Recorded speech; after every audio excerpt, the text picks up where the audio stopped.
പേര് ബിൻസി. ഞാൻ മാടവനയിലുള്ള cent Sebastian ഇടവകയിൽ നിന്നാണ് വരുന്നത്. അമ്മയ്ക്കും തിരുകുമാരനും ഒരേ ആയിരം നന്ദി പറയുന്നു. ഞാനിവിടെ ഏറ്റവും ആദ്യം കൃപാസനത്തിൽ വന്നത് എൻ്റെ മോൻ 9th പഠിക്കുമ്പോഴാണ്. അതുവരെ എൻ്റെ മോൻ നന്നായി പഠിക്കുമായിരുന്നു. 9th അവൻ ഭയങ്കരമായിട്ട് ഡൗണായി. പിന്നെ എൻ്റെ അമ്മ എപ്പോഴും ഇവിടെ വരുമായിരുന്നു. പക്ഷേ ഞാൻ എന്നോട് പറയുമെങ്കിലും ഞാനത് അത്ര ശ്രദ്ധിക്കപ്പെടാറില്ല. അപ്പം ഞാൻ ഇങ്ങോട്ട് വരുന്ന കാര്യങ്ങളൊന്നും ചിന്തിച്ചിട്ട് പോലുമില്ല. ഇങ്ങനെ എന്നെ ടീച്ചർ ഒരു പ്രാവശ്യത്തെ പോലെ വിളിച്ചപ്പോഴാണ് അവന് ഒത്തിരി പുറകിലോട്ട് പോകുന്നു അങ്ങനെയൊക്കെ പറഞ്ഞ് അടുത്ത വർഷം 10th അല്ലേ. അപ്പോൾ പെട്ടെന്ന് തോന്നി ഇങ്ങോട്ട് വരണമെന്ന് തോന്നി. ഞാൻ പെട്ടെന്ന് കൃപാസനത്തിൽ വന്ന് ഇവിടെ എനിക്കൊന്നും അറിയില്ല എവിടേക്ക് വരണമെന്ന്. അമ്മ ആകപ്പാടെ എന്നോട് പറഞ്ഞു കലവൂർ ഇറങ്ങി ഓട്ടോയ്ക്ക് പോന്നാൽ മതി. അത് മാത്രമേ എനിക്ക് അറിയുള്ളൂ. ഞാൻ ഇവിടെ എത്തിയപ്പോൾ ഇവിടുത്തെ രീതി എന്താണെന്നോ എനിക്കറിയില്ല. ഇവിടെ ഭയങ്കര തിരക്കുമായിരുന്നു അന്ന്. ഞാനിവിടെ ഇരുന്ന് ഞാൻ എന്തൊക്കെയോ പ്രാർത്ഥിച്ച് അങ്ങനെ പോയി.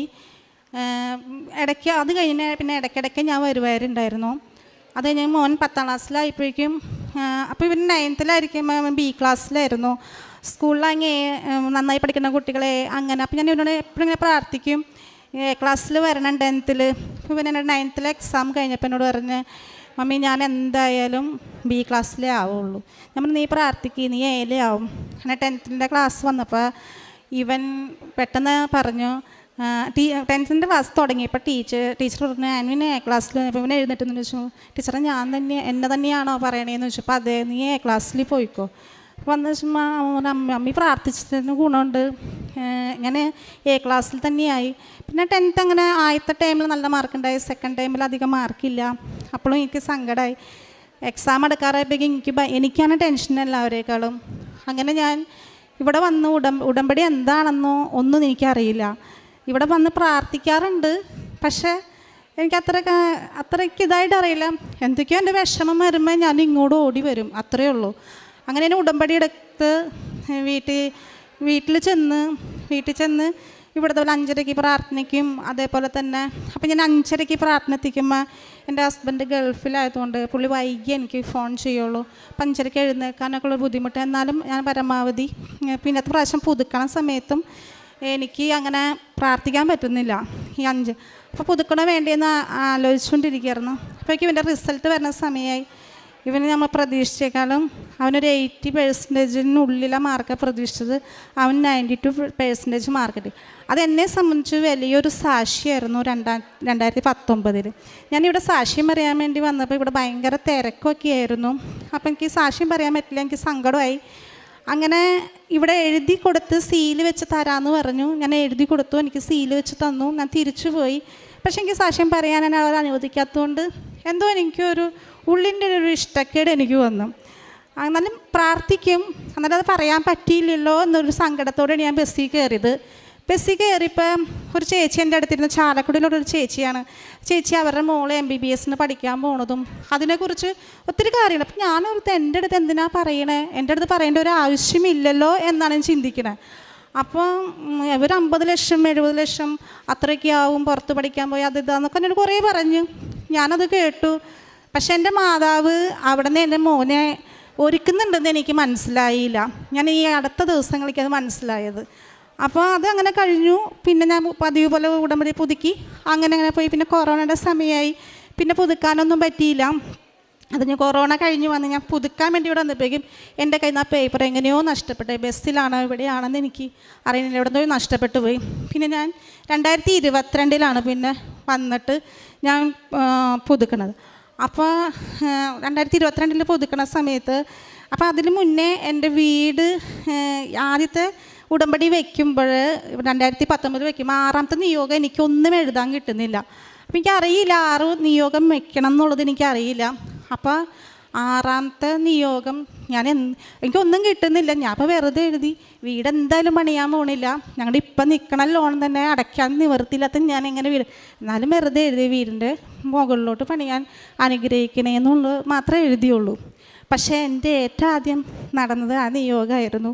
ഞങ്ങളുള്ള ലോൺ എങ്ങനെയും ലോൺ ക്ലോസ് ചെയ്യാൻ വേണ്ടി ബാങ്കിൽ ചെന്നപ്പോൾ മാനേജർ നിങ്ങൾക്ക് മുകളിലോട്ട് പണിയാലോ, നിങ്ങൾക്ക് ലോൺ, അങ്ങനെ ആ ലോൺ ശരിയായി. പെട്ടെന്ന് വീട് പണി ഒരേ സമയത്തും ഞാൻ ഇവിടെ വന്ന് പ്രാർത്ഥിച്ച് അങ്ങനെ ആ വീട് പണി പെട്ടെന്ന് തീർന്നു. അത് കഴിഞ്ഞ് പിന്നെ 2022 ഞാൻ പുതുക്കാൻ വേണ്ടി വന്ന്. അപ്പോൾ ആ സമയത്തും എൻ്റെ മോൻ നീറ്റ് +2 അവന് 79% അവന് മാർക്ക് ഉണ്ടായിരുന്നത്. പക്ഷേ ഒരു മെഡിക്കൽ ഫീൽഡിലോട്ട് പോകണം, MBBS ഞാൻ സ്വപ്നം കണ്ടിട്ട് പോലുമില്ല. മെഡിക്കൽ ഫീൽഡിൽ ഏതെങ്കിലും ഒരു പാരാമെഡിക്കൽ കോഴ്സായാലും മതി മാതാവേ എന്നാണ് ഞാൻ പ്രാർത്ഥിച്ചത്. അപ്പോൾ ഞങ്ങൾക്ക് ഒരുപാട് അന്വേഷിച്ചു. ഞങ്ങൾ എവിടെ ചെന്നാലും അതിനൊക്കെ ഒരേ തടസ്സങ്ങൾ. അപ്പം ഞങ്ങൾ പൈസയായിട്ട് പോയാലും അവർ പറയും ഇപ്പോൾ ലോക്ക്ഡൗണാണ്, നിങ്ങൾ പിന്നെ വാ, പിന്നെ വിളിക്കാം. പിന്നെ അവർ വിളിക്കുമ്പോൾ ഒരുപാട് ഡൊണേഷൻ പറയണ്. അപ്പം അങ്ങനെ ഞങ്ങളതെല്ലാം വേണ്ട. അപ്പോൾ അവൻ പറഞ്ഞാൽ നീറ്റിന് തന്നെ പോവാം, ഫിഷറീസ് കോളേജ് ഞങ്ങളുടെ അടുത്താണ്, അപ്പോൾ അവിടെ പഠിക്കാം. അങ്ങനെ ഒരു രീതിയിൽ ഞങ്ങൾ എവിടെ ചെന്നാലും ഞങ്ങളോട് ആദ്യം ചോദിക്കുന്നത് MBBS കിട്ടിയത് നിങ്ങൾ പോകില്ലേ, പിന്നെ എന്താ ഫിഷറീസ് നോക്കാം. ഇല്ല, എന്നെക്കൊണ്ട് നടക്കില്ല. അങ്ങനെയാണ് എൻ്റെ മോനെ എപ്പോഴും പറയാം. അങ്ങനെ അവൻ ആ നീറ്റിന് ചേർത്തു. സാധാ ഒരു ഇൻസ്റ്റിറ്റ്യൂട്ടിലാണ് അവൻ നീറ്റിന് ചേർത്തത്. അപ്പോൾ ചേർത്ത് നീറ്റ് പകുതി ആയിപ്പോഴേക്കും അവിടുത്തെ മോട്ടിവേഷൻ ക്ലാസ്സും ഇതൊക്കെ കേട്ടപ്പോൾ അവന് പിന്നെ MBBS തന്നെ വേണം എന്നുള്ളൊരു തീരുമാനത്തിലെത്തി. അപ്പോൾ അങ്ങനെ ഞാനിങ്ങനെ ഞാൻ ആലോചിച്ചു, ആ ബസ്സിലിരുന്ന ചേച്ചി എന്നോട് ഇങ്ങനെ പറഞ്ഞതും ഒരുപാട് പൈസ ഗവൺമെൻറ്റിൻ്റെ ഇത് കിട്ടിയില്ലെങ്കിൽ ഒരുപാട് പൈസ. ഞാൻ പറഞ്ഞ മോനെ നമ്മളെ കൊണ്ട് അത് നടക്കില്ല എന്ന് പറഞ്ഞു. നമുക്ക് നോക്കിയാൽ എനിക്ക് ഗവൺമെൻറ്റിൽ കിട്ടുന്ന വരെ ഞാനത് എഴുതിക്കൊണ്ടേയിരിക്കും. അപ്പോൾ അന്നേരം എന്താണെന്ന് വെച്ചാൽ ചെയ്യുന്നുള്ളൊരിതിൽ പിന്നെ ഞാൻ അവന് അപ്പം ഞാൻ എപ്പോഴും ഉപവാസവും നോമ്പൊക്കെ എടുക്കും. ഇവൻ 10th ആയിരുന്നപ്പോഴും നോമ്പെടുത്തു, നീറ്റായിരുന്നു. അങ്ങനെ നോമ്പെടുക്കുമ്പോൾ ഇവൻ എൻ്റെ കൂട്ടത്തിൽ ഒരു പകുതിയായി പറഞ്ഞ ഞാൻ മമ്മിയുടെ കൂടെ നോമ്പും ഉപവാസമൊക്കെ എടുക്കുക എന്ന് പറഞ്ഞപ്പോൾ ഞങ്ങളുടെ ഒരു കസിൻ്റെ വീട്ടിലൊരു ഫങ്ഷൻ ഉണ്ടായപ്പം അവനെ ഭയങ്കരമായിട്ട് അവർ ഇതാക്കി. നോമ്പും പ്രാർത്ഥന എടുത്താലാണോ നീറ്റ് ജയിക്കുള്ളൂ അങ്ങനെയൊക്കെ ചോദിച്ച്. അപ്പോൾ അത് അവനൊരു ഭയങ്കര ഒരു ഇൻസൾട്ടായിപ്പോയി. അതിന് അന്നേനെ പറഞ്ഞു, ഞാൻ വെച്ച കാര്യം ഞാൻ പുറകിലോട്ട് എടുക്കുന്നില്ല, ഞാൻ MBBS തന്നെ ഞാൻ പഠിക്കുള്ളൂ എന്ന് പറഞ്ഞു. അപ്പം അങ്ങനെ ഞങ്ങളുടെ ഒരു സിറ്റുവേഷനിൽ ഞങ്ങളുടെ സാധാരണ ഒരു കുടുംബക്കാർ, ഞങ്ങളുടെ വീട്ടിൽ ആരും ഡോക്ടേഴ്സ്, ഞങ്ങൾക്ക് ഇതിനെക്കുറിച്ച് ആരും പറഞ്ഞു തരാനോ ആരുമില്ല. അപ്പോൾ ഞാൻ അന്ന് മുതൽ ഇതിനു വേണ്ടി ഞാൻ പ്രാർത്ഥിക്കും. പക്ഷെ എനിക്ക് പ്രാർത്ഥിക്കുന്നത് എങ്ങനെയാണെന്ന് എനിക്കറിയില്ല ഇതിനു വേണ്ടി. അപ്പം ഞാൻ മെഡിക്കൽ ഫീൽഡിൽ പഠിച്ചെങ്കിലും ഞാൻ ഇങ്ങനെ അച്ഛനൊരു പ്രാവശ്യത്തിൽ ഉടമ്പടി പ്രാർത്ഥനയിൽ രോഗികളെ സുഖപ്പെടുത്തുന്ന ഈശോയെയും എല്ലാവരെയും രോഗികളായി എല്ലാവരും അനുഗ്രഹിക്കണമെന്ന് പ്രാർത്ഥിച്ചപ്പോൾ ഞാൻ പ്രാർത്ഥിച്ചത് രോഗികളെ സുഖപ്പെടുത്തുന്ന ഈശോയെ എൻ്റെ മോനിക്ക് എല്ലാവരെയും ശുശ്രൂഷ ചെയ്യാനുള്ള ഒരു വരം തരണേന്ന് പറഞ്ഞിട്ടാണ് ഞാൻ പ്രാർത്ഥിച്ചത്. അപ്പോഴും എനിക്കൊരു ചെറിയൊരു തെറ്റിദ്ധാരണ ഉള്ളിൻ്റെ ഞാൻ വേറെ ഏതെങ്കിലും MBBS എന്ന് പറഞ്ഞിട്ട് ഞാൻ അങ്ങനെ പ്രാർത്ഥിച്ചിട്ട് വേറെ ഏതെങ്കിലും ഫീൽഡിൽ അങ്ങനത്തെ ഒരു ചിന്ത എൻ്റെ ഉള്ളിൽ. പക്ഷെ അന്ന് വൈകിട്ട് ഞാൻ ക്രിസ്ത്യാനിയാണെങ്കിലും ഇത്രയും കാലം ബൈബിൾ വായിച്ചിട്ടുണ്ടെങ്കിലും ആ ഒരു ടോപ്പിക്ക് ഞാൻ ശ്രദ്ധിക്കപ്പെട്ടില്ല.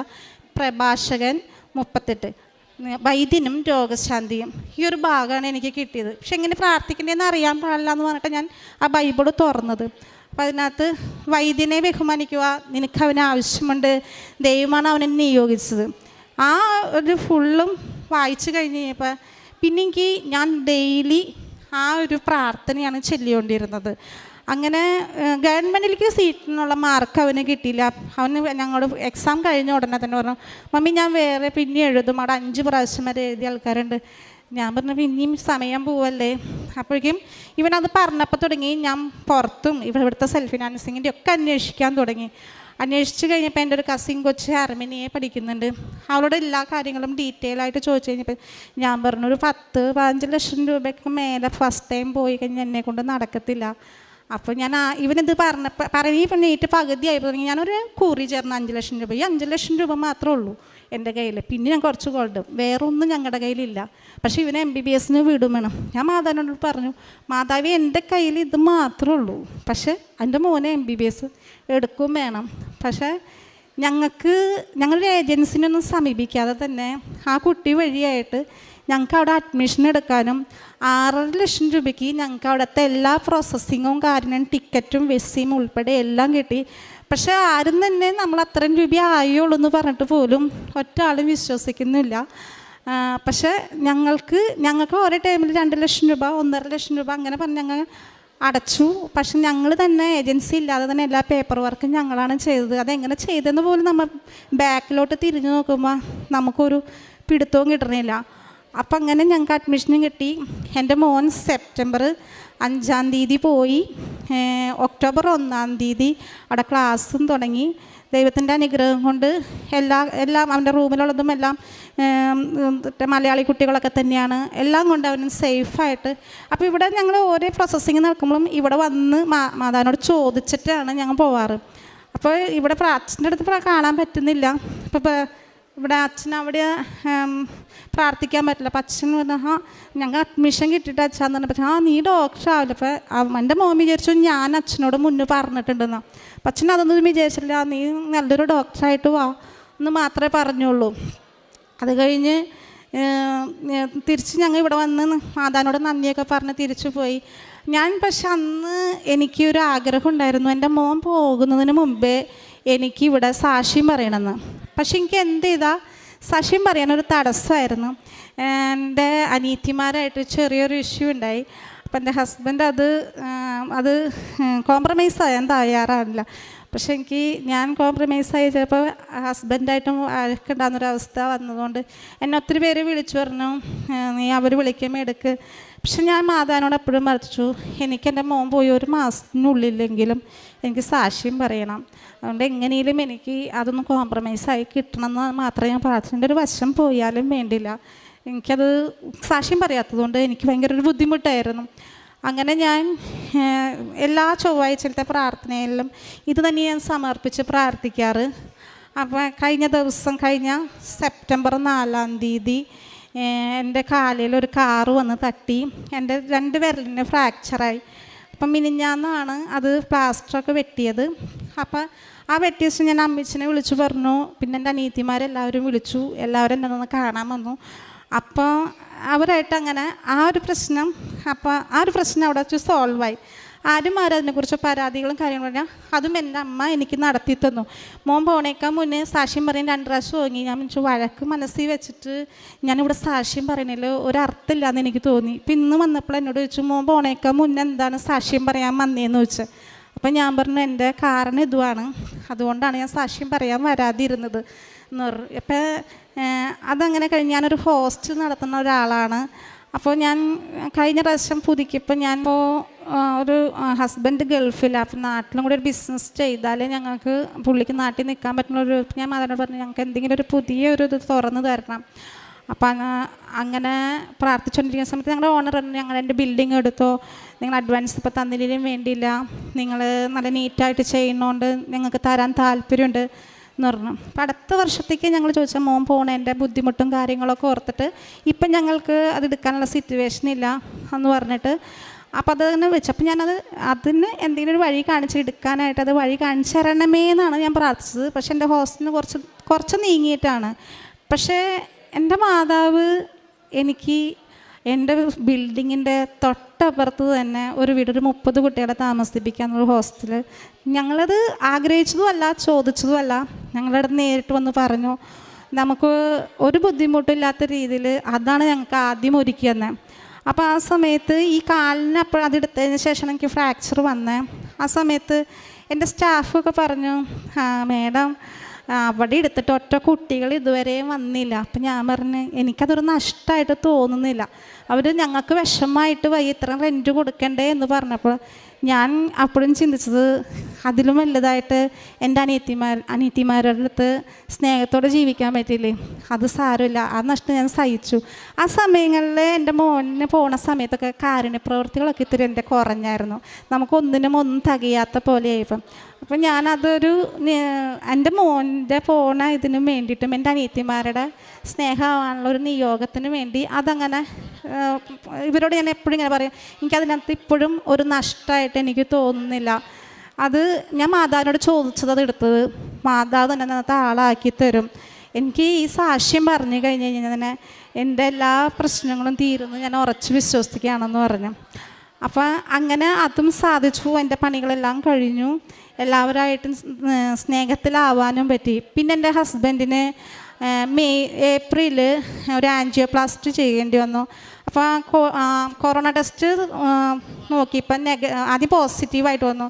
പക്ഷേ ഞങ്ങൾക്ക് വേറെ സിംറ്റംസ് ഒന്നും കാണാത്തതുകൊണ്ട് ഡോക്ടർ പറഞ്ഞു നിങ്ങൾ വേറൊരു സ്ഥലത്തും കൂടിയും പോയിട്ട് കൊറോണ ടെസ്റ്റ് നോക്കാൻ പറഞ്ഞു. അങ്ങനെ നോക്കിയപ്പോൾ നെഗറ്റീവ്. എൻ്റെ ഹസ്ബൻഡ് അന്നത്തിനും വിശ്വാസം പോരാ, വേറൊരു ലാബിയും കൊണ്ടുപോയി നോക്കിയപ്പോഴും നെഗറ്റീവ്. അങ്ങനെ ആൻജിയോപ്ലാസ്റ്റി കഴിഞ്ഞു. പക്ഷേ ഇത് ഇങ്ങനെ മനസ്സിൽ കിടക്കുന്നുണ്ട്. പുള്ളിക്കൊരു ചെറിയ ടെൻഷൻ ഉണ്ടായിരുന്നു, എന്തെങ്കിലും പിന്നീട് ബുദ്ധിമുട്ട് വരുമോ, പിന്നെ പുള്ളിക്ക് ലീവും ഇല്ല. അങ്ങനത്തെ ഒരു സിറ്റുവേഷനിൽ നിൽക്കുന്ന സമയത്ത് ഹസ്ബൻഡ് പ്രഷർ ചെറുതായിട്ടുണ്ട്. പക്ഷെ എന്നാലും ഡോക്ടർ പറഞ്ഞത് നമുക്ക് ചെയ്യാൻ കുഴപ്പമില്ല. ചെയ്യുന്ന സമയത്ത് ഞാൻ കാശ് രൂപം കൊടുത്ത് വിട്ടിട്ടാണ് ഞാൻ പോയത്. പക്ഷെ തിരിച്ച് സിസ്റ്റർ കൊണ്ടുവരുന്ന കഴുത്തിലിടാൻ പറ്റില്ല എന്ന് പറഞ്ഞു. ഞാൻ കയ്യിൽ വെച്ചിട്ടുള്ള മാതാവേ എൻ്റെ ഹസ്ബൻഡിൻ്റെ കൂടെ തന്നെയാണ് ഈ കാശ് രൂപം ഇരിക്കുന്ന, അപ്പം അതുകൊണ്ട് മാതാവ് തന്നെ നോക്കിക്കൊള്ളണം, എൻ്റെ ഹസ്ബൻഡ് നല്ല പേടിയുള്ള കൂട്ടത്തിലാണ് എന്ന് പറഞ്ഞപ്പോൾ അങ്ങനെ പ്രാർത്ഥിച്ച പിറ്റേ ദിവസം ഞാൻ ആളെ കണ്ടപ്പോൾ ചോദിച്ചു രചന പേടിയുണ്ടായിരുന്ന ഇത് ചെയ്ത സമയത്ത് ചോദിച്ചപ്പോൾ എന്നോട് പറഞ്ഞത് എന്താണെന്ന് വെച്ച് കഴിഞ്ഞാൽ നീ പ്രാർത്ഥിക്കുന്ന ആ മാതാവില്ല. ഞാൻ അത്രയും കാര്യമായിട്ടൊന്നും പ്രാർത്ഥിക്കുമായിരുന്നു, അത്രയും കാര്യമായിട്ടില്ല. ആ നീല ഉടുപ്പൊക്കെ, ആ ആഷ് കളറിൻ്റെ ഉടുപ്പ് ഒരു നീല വെളിച്ചത്തോടെ എൻ്റെ മുന്നിൽ വന്ന് നിൽക്കുമായിരുന്നു. എന്തൊരു ഭയങ്കര ഒരു ശക്തിയായിരുന്നു. ഞാൻ അപ്പോഴാണ് മാതാവിനെ ഇങ്ങനെ ശ്രദ്ധിച്ച് നോക്കിയത് തന്നെ. ആ തീരണ ഓരോരു പ്രശ്നമില്ലാതെ അത് തീർന്നു. ഞങ്ങൾ പിറ്റേ ദിവസം ഡിസ്ചാർജ് ചെയ്ത് പോരുകയും ചെയ്തു. ഒരു പ്രശ്നമില്ലാതെ മാതാവ് എൻ്റെ ഹസ്ബൻഡിനെ കാത്തു. പിന്നെ ഞാൻ എപ്പോഴും ഇവിടെ നിയോഗം എഴുതുമ്പോൾ എനിക്കറിയില്ല എന്തൊക്കെ എഴുതണമെന്നത്. അപ്പം ഞാൻ സാധാരണ ഇത് ഏറ്റവും കടബാധ അങ്ങനെയൊക്കെ എഴുതാറ്. പക്ഷേ ഞാൻ ബൈബിളിൻ്റെ ഇതൊക്കെ ഞാൻ കാണാതെ പഠിക്കെങ്കിലും, കർത്താവിൻ്റെ സംരക്ഷണം, മറിയത്തിൻ്റെ സ്വസ്ത്രീ ഇതൊക്കെ കാണാതെ പഠിച്ചെങ്കിലും എനിക്ക് ജപമാല ഇതുവരെയായിട്ടും ഫുള്ളായിട്ട് കാണാതെ പഠിക്കാൻ പറ്റും. ജപമാലയുടെ രഹസ്യങ്ങൾ കാണാതെ പഠിക്കാൻ പറ്റുന്നില്ല. പിന്നെ അതേപോലെ തന്നെ പൂർത്തീകരിച്ച് എനിക്ക് ചെല്ലാനും പറ്റുന്നില്ല. അപ്പം എനിക്കത് ഭയങ്കര ഒരു സങ്കടമായി. അപ്പം ഞാൻ എൻ്റെ മനസ്സിൽ അന്ന് രാത്രി കിടന്നപ്പോൾ തോന്നാം നീ ഇനി അടുത്തത് 17-ാം തീയതിയാണ് എനിക്ക് പുതുക്കേണ്ടത്. പക്ഷെ എനിക്ക് ഫ്രാക്ചർ വന്നതുകൊണ്ട് എനിക്ക് വരാൻ പറ്റില്ല. അപ്പം ഞാൻ ഓൺലൈൻ പുതുക്കാമെന്ന് പറഞ്ഞ് നോക്കിയിട്ട് എന്താ ശരിയാവുന്നില്ല. അപ്പം ഞാൻ എൻ്റെ മനസ്സിലിങ്ങനെ ആരോ ഇങ്ങനെ കാണിക്കണ നീ ഫസ്റ്റത്തെ നിയോഗം അതിന് വേണ്ടി വെക്കി. അപ്പം ഇന്ന് ഞാൻ അതിന് പുതുക്കാൻ വേണ്ടി വന്ന് ഫസ്റ്റ് നിയോഗവും ഞാൻ ജപമാല എനിക്ക് കാണാതെ ആ രഹസ്യങ്ങൾ പഠിക്കാൻ വേണ്ടിയിട്ടാണ് ഞാനത് എഴുതിയത്. അതെനിക്ക് എന്തായാലും മാതാവ് സാധിച്ചു തരുന്നതിന് ഉറച്ച് വിശ്വസിക്കുന്ന. പിന്നെ ഞാൻ കാരുണ്യ പ്രവർത്തനം, എൻ്റെ വീടിൻ്റെ അടുത്തൊരു ഓർഫനേജ് ഉണ്ട്.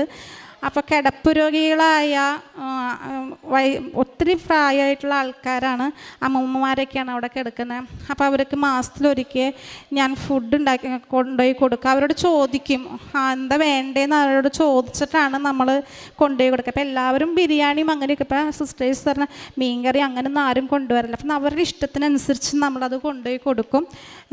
പിന്നെ അവിടെ ഡൈപ്പർ, ലോഷൻ അങ്ങനെയൊക്കെയുള്ള സാധനങ്ങളൊക്കെ എല്ലാ ആഴ്ചയിലും വാങ്ങിക്കൊടുക്കും. പിന്നെ പത്രമൊക്കെ ആയാലും എനിക്ക് ആദ്യം കൊടുക്കാനൊക്കെ ഭയങ്കര മടിയായിരുന്നു. അത് കഴിഞ്ഞ് പിന്നെ ഞാൻ പത്രം കൊടുക്കുമ്പോൾ എല്ലാവരും നമ്മളെ പത്രം ഒരു കളിയാക്കണ പോലെയൊക്കെ. അപ്പം നമുക്ക് തന്നെ ഒരു ബുദ്ധിമുട്ട്. പിന്നെ ഞാൻ മാതാവിനോട് ചോദിച്ചു ഞാൻ ഈ പത്രം എവിടെ കൊടുക്കും, എനിക്കൊരു പിടുത്തവും കിട്ടണില്ല. അങ്ങനെ ഞാൻ മട്ടഞ്ചേരി പള്ളിപ്പമാടെ കൂടുതൽ ക്രൈസ്തവരായ ആൾക്കാരാണ് വരുന്നത്. അപ്പം ഞാൻ വിശ്വാസ പ്രമാണം ചൊല്ലി അത് കൊടുക്കുക. അപ്പോൾ ഒരു കുട്ടിയുടെ ഇവിടുത്തെ സാക്ഷി ഞാൻ കേട്ടായിരുന്നു, വിശ്വാസ പ്രമാണം ചൊല്ലിയാണ് കൊടുക്കണേന്നും പറഞ്ഞു. അങ്ങനെ ഞാൻ വിശ്വാസ പ്രമാണം ചൊല്ലി ഈ പത്രം കൊടുക്കുമ്പോൾ ഒരു 5-6 മിനിറ്റ് കൊണ്ട് എനിക്ക് 2 കവറ് പത്രവും എൻ്റെ തീരും പെട്ടെന്ന്. പിന്നെ എനിക്കതൊരു ഇൻട്രസ്റ്റ്. ഞാൻ എന്ന് ഇവിടെ വന്നാലും ആരെൻ്റെ വീടിൻ്റെ അടുത്തുനിന്ന് വന്നാലും ഞാൻ അവരോട് പത്രം വാങ്ങിച്ചുകൊണ്ടിരാൻ പറഞ്ഞ് പൈസ കൊടുത്തു വിടും. ഞാൻ ഇവിടുന്ന് വാങ്ങിക്കൊണ്ട് പോകും. എല്ലാ വെള്ളിയാഴ്ച എന്നോണം ഞാൻ ആ പത്രം വിതരണം ചെയ്യാറുണ്ട്. പിന്നെ ഇതേപോലെ നമുക്ക് എന്തെങ്കിലും സങ്കടങ്ങളൊക്കെ വരാമെന്നുണ്ടെങ്കിൽ ചിലപ്പോൾ ഒന്നിനൊരു മറുപടി കിട്ടില്ല. ആ സമയത്ത് ഞാൻ ബൈബിൾ എടുത്ത് നിവർത്തി എനിക്ക് അതിനുള്ള മറുപടി ഏതെങ്കിലും ഒരു വചനത്തിൽ നിന്ന് കിട്ടും. പിന്നെ ഞാൻ അന്നത്തെ ദിവസം മുഴുവനും ആ വചനം ചൊല്ലിയാണ് ഞാൻ പ്രാർത്ഥിക്കാറ്. അമ്മയ്ക്കും തിരുകുമാരനും 1000 നന്ദി.